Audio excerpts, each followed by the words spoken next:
Yung amo kong babae nagsabi na hanapin ko yung amo kong lalaki kasi ang sabi lang niya is iihi sa CR, tapos yun bigla wala naman sa CR. Tiningnan ko yung CR, wala. Tapos umakyat ako dito, wala naman. Saan kaya nagpunta yun? Kaya habang naghahanap ng amo, mag-video muna ako dito. Video ako, tingnan kung saan ba papunta to. Kung sa impyerno o sa ano. Diyos ko Lord.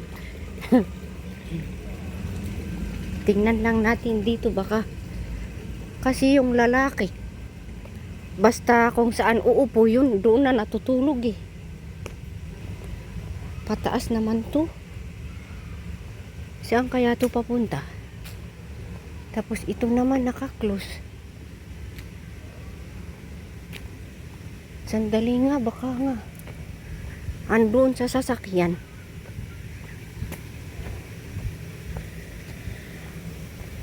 Dito. Tapos pwede bang lumabas dito or hay piste.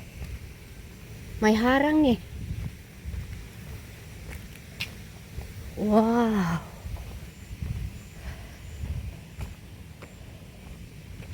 Paikot dito. Tapos dito wala naman.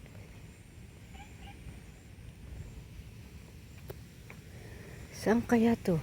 Tapos dito may wheelchair. Bahala kayo dyan. Basta ako, gagala lang ako ha.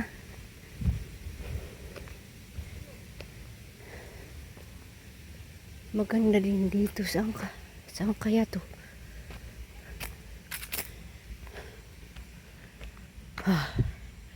Ayoko na munang pumunta doon. Balik ako kasi baka sabihin nila na bakit nagtagal ako. Ay. Friendly wheelchair. Okay lang kapag ganito na magtulak ka ng wheelchair, okay lang. Dito yung bato-bato, mahirap kaya magtulak ng wheelchair kapag bato-bato.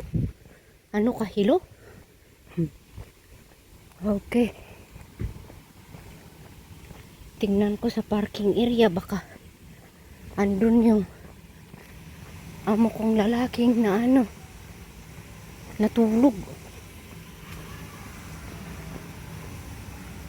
Tapos doon may vegetable. Ano yun?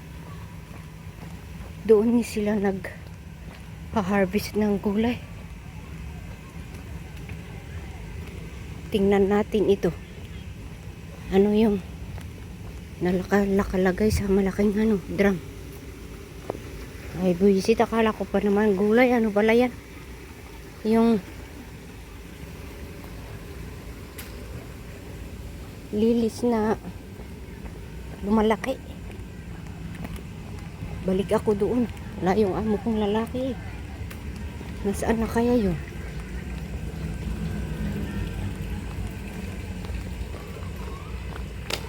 Tapos bakit tong aso?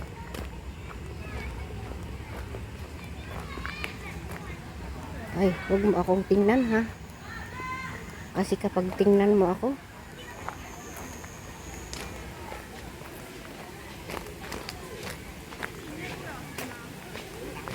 salamat naman.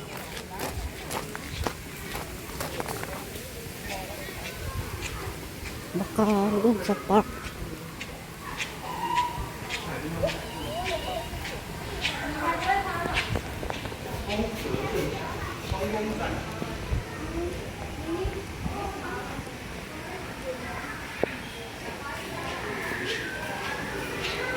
Naka-exercise na rin ako sa paghanap ng amo kong lalaki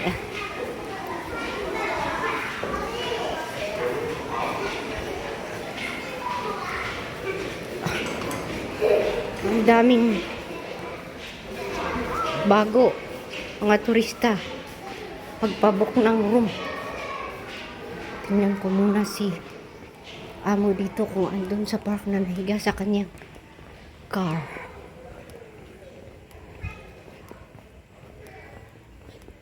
Okay.